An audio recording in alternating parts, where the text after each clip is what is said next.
While Moscow asserts that its military actions are directed at ISIL, the vast majority of Russian airstrikes are targeted in areas where the Assad regime has lost territory to forces led by the moderate opposition: Hama, Homs, Aleppo, and Idlib. Now Russia's fielding its own artillery and other ground assets around Hama and Homs, greatly increasing Russia's own soldiers' vulnerability to counterattack.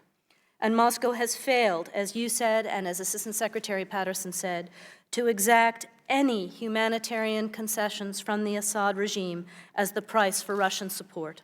The regime continues to barrel bomb its own citizens with impunity, perhaps even emboldened by Moscow's help.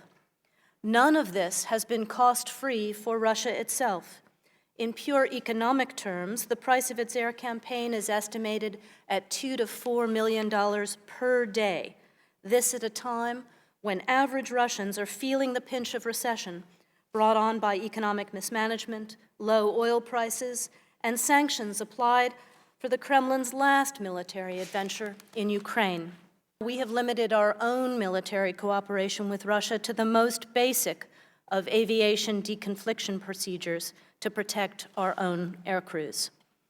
What would positive cooperation by Russia look like?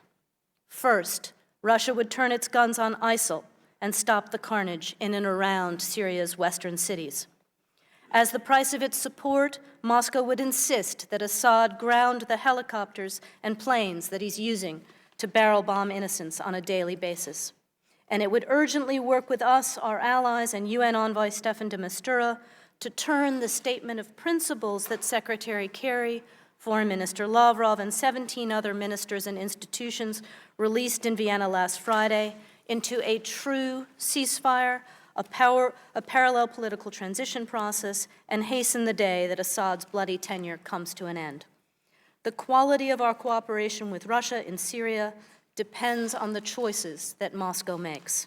The only way we'd end up in a joint strategy is if the Russians agreed to the general premise that we have to have a ceasefire, we have to have a transitional government, and we have to have a decision on getting rid of Assad. That's what the Secretary's been working on. In the meantime, we're working on ISIS, and they're working in a different part of Syria to defend Assad. So I don't see working together militarily unless and until it's all efforts on a transition.